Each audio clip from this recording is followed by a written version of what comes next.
and that simply just means if you're in the key of C, you would take the 2, which would be a D. You just count up your scale, C, D, E, F, G. G would be your 5, and so you'd learn how to go D minor, G7.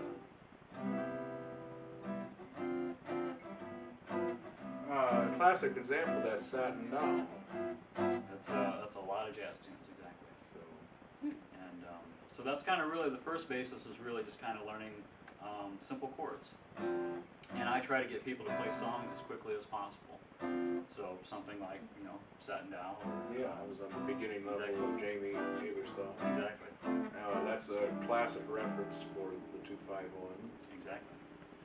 And then if we were getting more into single note playing, the blues is really the best place to kind of start. So usually by then, most people know how to play like a blues like that. And so we would start to take it in a little bit more of jazzier progression, where we would take maybe these type of chords. And then jazz is really just basically, instead of playing the lower parts of the chords, jazz really lives in the upper parts of the chords, means like all the 9ths and 13ths. And so in other Which words, are called extensions. Extensions, exactly. So now your basic rock and roll sounds like this now.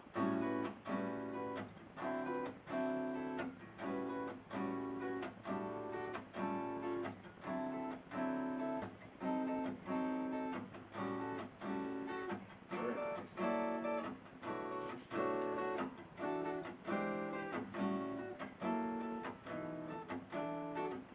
So that's a jazz blues.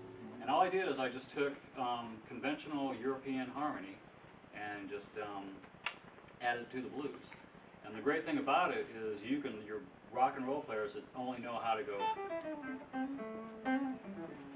all that stuff still works over all those really complex changes. Maybe outside the context of that, why don't maybe just show like what an A major chord sounds like without any extensions, Okay. and then go through some of the extensions. Exactly. So if we're looking at chords, the most basic chord you can have is what's called a triad. It just means it has 3 notes. So this is just a basic A major chord. And what you do is you start taking the other notes of the scale. So for example, on that chord I just took 3 notes. If I stack one more note, I get a 7th. And now it starts sounding a little jazzier. So here's A major. There's an A major 7th. And then from there we can add the 9ths. So now I could get like... So when you start getting to those 9ths and the 13ths, you know, now it starts taking on a jazzier sound. So I can take a typical...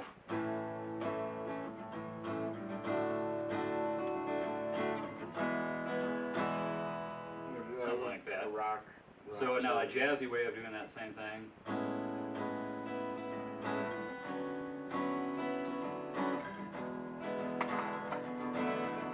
You know, that's the same chords, but with all those really nice jazzy extensions.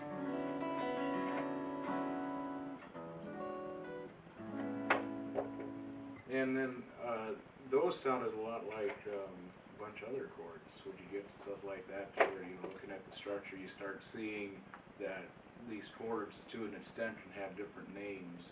Yeah, exactly. Yeah, and that's what's called, and that's what really starts opening up the doors, is once you start getting to those extensions, you realize one chord can have many different functions depending on what the bass note is. You know, I can simply take a simple triad like this, but I can put different bass notes. You know, I can get all these different crazy kind of sounds by just keeping one chord.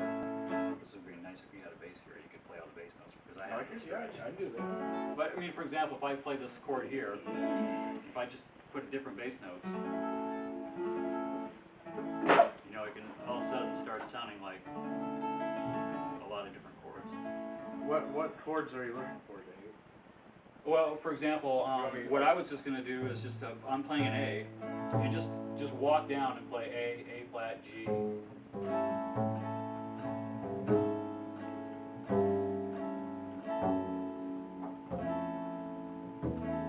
It's a Beatles song. Exactly.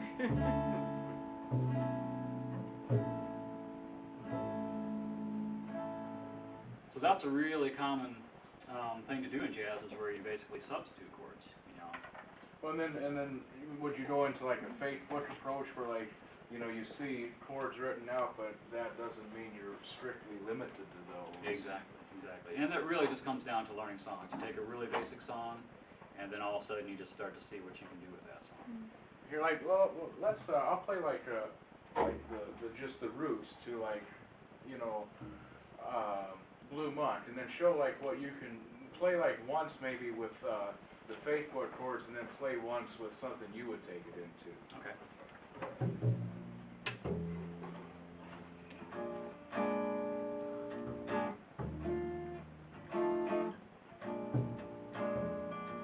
So the melody for this song might make a little sense. So I do the melody would be like 1, 2, 3, 4.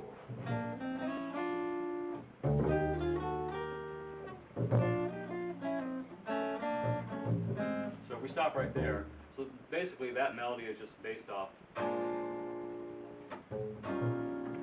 just those two chords. And so once, you know, when you're first playing the melody like that, you keep it pretty basic. But when it comes time to the soloist and somebody to kind of really The whole band. yeah, exactly. Well, now I can really, instead of playing a real basic chord like this, you know, I might play something like this that adds those nice extensions. And then instead of going from here, well, I might approach this chord by kind of taking the scenic route. Rather than going directly from one, I might go, you know, I might add this chord. It's kind of got a lot of tension to it, and then all of a sudden it resolves right to there. Why don't you play one go around of that? I'll just play the standard, the root chords here. Okay, alright, so what I'll do is I'll play it real straight, and then I'll play it a little more jazz here. Okay, 1, 2, 3, 4.